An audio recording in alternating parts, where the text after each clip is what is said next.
Hymiskviða, the Lay of Hymir. The Hymiskviða is found complete in both manuscripts. In Regius it follows the Harbasleoth, while in the Armagnian Codex it comes after the Grimnismar. Snarley does not quote it, although he tells the main story involved. The poem is distinctly inferior piece of work, obviously based on various narrative fragments, awkwardly pieced together.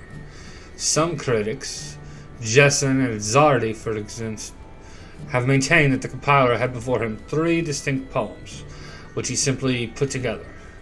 Others, like Finner Johnson and Mock, think that the author made a new poem of his own on the basis of earlier poems, now lost. It seems probable that he took a lot of odds and ends of material concerning Thor, whether in prose or in verse, and worked them together in a perfunctory way, without much caring how well they fitted. His chief aim was probably to impress the credulous imaginations of hearers greedy for wonders. The poem is almost certainly one of the latest of those dealing with the gods, though Finner Johnson, in order to supply and support his theory of the Norwegian origin, has to date it relatively early. If, as seems probable, it was produced in Iceland, the chances are that it was composed in the first half of the 11th century. Jessen, rather recklessly, goes so far as to put it 200 years earlier. In any case, it belongs to a period of literary decadence. The great days of Eddic poetry would never have permitted the 900-headed person found in Hymir's home, and to one in which the usual forms of diction in mythological poetry had yielded somewhat to the verbal subtleties of skaldic verse. While the skaldic poetry properly falls outside the limits of this book, it is necessary here to say a word about it. There is preserved in the sagas and elsewhere a very considerable body of lyric poetry, the authorship of each poem being nearly always definitely stated, whether correctly or otherwise. This type of poetry is marked by an extraordinary complexity of diction, with a peculiarly difficult vocabulary of its own. It was to explain some of the kennings which composed this special vocabulary that Snorri wrote one of the sections of the prose Edda. As an illustration in a single stanza of one poem in Egil's saga, a sword is called the halo of the helm, the wound hole, the blood snake, possibly no one is sure what the compound word means, and the ice of the girdle, which men appear in the same stanza as Odin's ash trees, and battle is spoken of as the Iron Game. One of the 8 lines has defied translation completely. Skaldic diction made relatively few inroads into the earlier Eddic poems, but in the Hymiskviða, these circumlocutions are fairly numerous. This sets the poem somewhat apart from the rest of the mythological collection. Only the vigor of the 2 main stories, Thor's expedition after Hymir's Kittle, and the fishing trip in which he caught Midgardsorm, saves it from complete mediocrity. Hymiskviða. Of old the gods made feasts together, and drink they sought that sated they were. Twigs they shook, and blood they tried, rich fare in Aegir's hall they found. The mountain dwellers sat merry as boyhood, but soon like a blinded man he seemed. The son of Ygg gazed in his eyes, for the gods a feast shalt thou forthwith get. The word-wielder toil for the giant worked, and so revenge on the gods he sought. He bade Sif's mate the kettle bring, therein for Thjálfi much ale shall brew. The far-famed ones could find it not, and the holy gods could get it nowhere, till in truthful wise did Tyr speak forth, and helpful counsel to Lorethi gave. There dwells to the east of Elavagar, Hymir the wise at the end of heaven. A kettle my father fierce doth own, a mighty vessel a mile in depth. Thor spake, may we win, dost thou think, this whirler of water? Tyr spake, aye friend we can if cunning we are. Forward that day with speed they fared, from Asgard came they to Egil's home. The goats with horns bedecked he guarded, then they sped to the hall where Hymir dwelt. The youth found his grandam, that greatly he loed, and full 900 heads she had. But the other fair with gold came forth, and the bright-browed one brought beer to her son. Kinsmen of giants, beneath the kettle, would I set ye both, ye heroes bold? For many a time my dear-loved mate to guests is wrathful and grim of mind. Late to his home the misshapen Hymir, the giant harsh from his hunting came. The icicles rattled as in he came, for the fellow's chin forest frozen was. Hail to thee, Hymir, good thoughts mayst thou have. Here has thy son to thine hall can now come. For him have we waited, his way was long. And with him fares the foeman of wrath, the friend of mankind, and Thor they call him. Thor spake, may we win, dost thou think, this whirler of water? Tyr spake, aye friend we can if cunning we are. Forward that day with speed they fared, from Asgard came they to Egil's home. The goats with horns bedecked he guarded, then they sped to the hall where Hymir dwelt. The youth found his grandam, that greatly he loed, and full 900 heads she had. But the other fair with gold came forth, and the bright-browed one brought beer to her son. Kinsmen of giants, beneath the kettle, would I set ye both, ye heroes bold? For many a time my dear-loved mate to guests is wrathful and grim of mind. Late to his home the misshapen Hymir, the giant harsh from his hunting came. The icicles rattled as in he came, for the fellow's chin forest frozen was.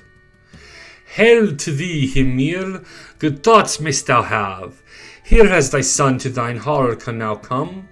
For him have we waited, his way was long. And with him fares the foeman of wrath, the friend of mankind, and Thor they call him. See where under the gable they sit, behind the beam do they hide themselves. The beam at a glance of the giant broke, and the mighty pillar in pieces fell. 8 fell from the ledge, and 1 alone, the hard-hammered kettle of all was whole. Forth came they then, and his foe he sought, the giant old and held with his eyes. Much sorrow his heart foretold when he saw the giantess's foeman come forth on the floor. Then of the steers did they bring in 3, their flesh to boil did the giant bid. By a head was each the shorter hewed, and the beast to the fire straight they bore. The husband of Sif, ere to sleep he went, alone 2 oxen of Ymir's ate. To the camaraderie hoary of Hrungnir then did Hloreth's meal full mighty seem. Next time at eve we must 3 eat, the food we have's the hunting spoil.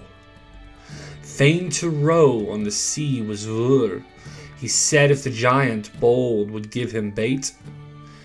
Hymir spake, go to the herd, if thou hast it in mind, thou slayer of giants, thy bait to seek, for there thou soon mayst find, methinks, bait from the oxen easy to get. Swift to the wood the hero went, till before him an ox all black he found. From the beast the slayer of giants broke, the fortress high of his double horns. Hymir spake, thy works, methinks, are worse by far, thou steerer of ships, than when still thou sittest. The lord of the goats bade the ape begotten father to steer the steed of the rollers, but the giant said that his will, forsooth, longer to row was little enough. 2 whales on his hook did the mighty Hymir soon pull up on a single cast. In the stern the kinsman of Odin sat, and Vur was cunning his cast prepared. The warder of men, the worm's destroyer, fixed on his hook the head of the ox. There gaped at the bait the foe of the gods, the girdler of all the earth beneath. The venomous serpent swiftly up, to the boat did Thor the bold one pull. With his hammer the loathly hill of the hair of the brother of Fenrir he smote from above. The monsters roared and the rocks resounded, and all the earth so old was shaken. Then sank the fish in the sea forthwith. Joyless as back they rowed was the giant. Speechless did Hymir sit at the oars. With the rudder he sought a second wind. Hymir spake, "The half of our toil wouldst thou have with me, and now make fast our goat of the flood. Or home wilt thou bear the whales to the house across the gorge of the wooden glen?" Hlorrithi stood, and the stem he gripped, and the seahorse with water awash he lifted. Oars and baler and all he bore, with the surf swine home to the giant's house. His might the giant again would match, for stubborn he was with the strength of Thor. None truly strong, though stoutly he rode, would he call save one who could break the cup. Hlorrithi then, when the cup he held, struck with the glass the pillars of stone. As he set the posts in pieces he shattered, yet the glass to Hymir whole they brought. But the loved one fair the giant found a counsel true, and told her thought. "Smite the skull of Hymir heavy with food, for harder it is than ever was glass." The goat's mighty ruler then rose on his knee, and with all the strength of a god he struck. Whole was the fellow's helmet stem, but shattered the wine cup, rounded was. Hymir spake, "Fair is the treasure that from me is gone, since now the cup on my knees lies shattered." So spake the giant, "No more can I say, in days to be thou art brewed mine ale.